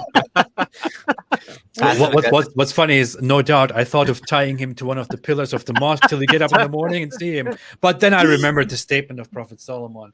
Such a nice guy. Yeah. So wait, I'm just picturing Muhammad has this imaginary devil in his arm in a chokehold and he's dragging it to the pillars. I wanted to tie him up so you can all see him, but then, I didn't do it. Yeah. So he's gone now. Okay, this one's good. Okay. Oh my god! Oh, I'll let AP read this one. Really? Will you do me the honor? I'll do it. You want me to do it? Okay, yeah, Samir, do it. What? Okay. Who? Samir? Okay, you do it. Yeah. Okay, I'm just gonna ignore the first part about putting on a cloak, blah blah blah. Okay, I don't know why they mentioned that about the cloak, which was perfumed, and there was a trace of yellowness on it. Why did anyone even bother to? It's a skid mark, bro. So there was okay, whatever. I don't care about your cloak, man. It has yellowness on it, whatever. He said to the prophet, holy prophet, what do you command me to do during my umrah? it was at this juncture that the revelation came to the messenger of Allah, and he was covered with a cloth, I guess the one with yellowness on it. And Allah said, would that I see revelation coming to the messenger of Allah. Hazrat Omar said, would it please you to see the messenger of Allah receiving the revelations? Omar lifted, so he was under the cloth. They lifted the cloth. Hey guys, you want to see this? Big show, come and see the prophet getting revelation extra. Okay. Oh look, there he is, eh? And Omar lifted the corner of the cloth, and I looked at him, and he was emitting a sound of snorting. The narrator said, I thought it was the sound of a camel. When he was relieved of this, when he stopped snorting, he said, where is he who asked about Umrah? So the prophet's done snorting like a camel, under his cloth. The person came, the prophet said, wash out the trace of yellowness. Oh yeah, wash off the perfume or whatever, and then do your Umrah. I think this is a case of where a guy just kind of like had a moist fart and he had So there's an interesting story to this. Abdullah Gondal and I were in a Facebook group called Speaker's Corner. It's called Speaker's Corner, and Gondal shared this hadith, and they kicked us out of the group because he shared a hadith about Muhammad snorting like a camel. Okay, like we didn't make up the hadith. It's embarrassing. Okay, Muslims might be embarrassed by that, but that's what he was doing. It was like, spit was coming out of his mouth and snorting like a camel. Like, yeah. Wait. So the hadith say that that Muhammad was receiving revelations from Allah, and while he was doing that, he was making very strange noises, like snorting like a camel. And you brought this up to Muslims in a discussion, and they kicked you out. Yeah. They got mad. And it's called Speaker's Corner. It's a debate group. I don't even know how I ended up in that group. I think one of them added us or something. I don't remember. I don't know. Boy. Anyways. It's so ridiculous. It is ridiculous, right? Okay. That just sounds. There are more hadith. There is, for example, another hadith in which Gondal, I'm sure you're very familiar with that one. It says that Muhammad, whenever he would receive revelations, he would hear a sound like the ringing of a bell, and he would feel very uncomfortable, and then the state of revelation would be over, and he would be very sweaty and things like that. In this one, you see that when he would receive a revelation from Allah, he would make very strange noises and be under a cloak. And it just makes you think. I mean, when I think about this, I think about from the few or the many psychology lessons that I got. What I think about is that Muhammad clearly seems to have a mental disorder, which give him certain seizures and certain delusions, which make him act and think in a certain way. And he has certain episodes after which he believes that he has received a certain revelation. And maybe the whole idea that he is getting revelations from Allah because of his mental disorder made him actually believe or reinforced his idea that he is a prophet, and he started making up more of those revelations while also receiving these episodes, while receiving these seizures and these hallucinations. It simply looks like a bad mental problem. I mean, why is this how Muhammad receives revelations? If Muhammad is the messenger of Allah, why is this how Allah sends revelations to Muhammad? Why are seizures, noises, the way in which Allah sends revelations to his holy messenger? It's very absurd. And so we're gonna wrap it up on that, and it's been a great show. Abdullah Gondal, any final words from you? Speaking of finishing off where AP left off, the whole mental health thing, I personally do believe that the best explanation for Muhammad is temporal epilepsy with a damage or focal origin on the left side of his brain, because we see constantly that his face would turn to the right again and again when he'd get revelation. And then he'd go like this and then something like this, and he'd move his lips while he's completely blanked out. I'm making something special on this thing, but I would say, that's probably one of the most powerful explanations. And when you do survey the evidence, it becomes crystal clear that if we cannot pinpoint exactly what it was, at least we can know with 100% surety that something of neurological origin was happening in his brain that caused all of this. Absolutely. And thank you. That obviously always love your insight, and it's just amazing, that you're able to take your knowledge of Quran and Hadith and now what you're learning and, connect the two. Ridwan, any final words from you? I really enjoyed this show. I think this was really, really great. We went through a lot of fantastic stuff. I really loved this. We should do something together on my channel too. Yeah. We should also talk about the whole psychology of Muhammad and all that. But yeah, I really loved this. Thank you so much, guys. Yeah, it was a pleasure. Honestly, we definitely vibed. This was like, I know we had a bunch of slides and we never got through them, but it was just like we had a thing going on where we were talking, things just were connecting. We have a lot of things in common that, to discuss, and a lot of overlap in, some of the things that we've been debating and discussing with Muslim apologists and stuff. So it was great. We definitely vibed. Yeah, let's do this again. Let's definitely do this again. And very specific topics we can come up with and talk about. I was thinking, if you want to do a presentation on like the mental health on AP's channel, we can also have somebody like Ali Rizvi, who is a pathologist, certified and practicing medical doctor. We can have him on the panel, and then I have a couple other neurologist friends. Maybe we can talk about in detail. It'd be cool. I would love that. I would love to really do that. Yeah. Sure. I would say I know less about that, so maybe I wouldn't be a part of that one. But like, if we're going to do another one on the actual Quran and Hadith, specifically, not necessarily on the medical aspect, then I'll be happy to be part of that. Definitely. Yeah, definitely. for sure. I would be honored. It would be awesome. Well, you know what? I'll start making the slides into like a PowerPoint.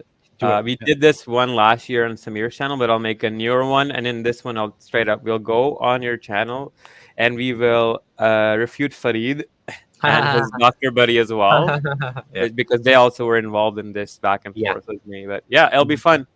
Awesome. I look forward to it. I'll be watching that one as well. And to everyone that's here, thank you for joining. Don't forget to subscribe to the channel, and to all of my moderators, Food and Religion, Beach Price, Andrew Mudden, and all of the supporters, Zara, and all the patrons as well. Thank you so much for continuing to support the channel and to help me to continue doing this work. Really appreciate it. Thank you to the All-Star team that we had today. This was a great show. Honestly, we can probably go on for 5 hours if you wanted to, but I think we've covered enough. This is enough for anyone to leave Islam. There's enough in, I'd say 10 minutes of the content, like honestly speaking. The accumulation of all of this, and surprisingly, nobody called in. Maybe not surprisingly, I don't know. I'm not sure. Like I said, I'm really happy when Muslims call in, and I'm a bit disappointed that no one called in today. I really, really love it when Muslims call in, and we're going to be respectful. We don't bite.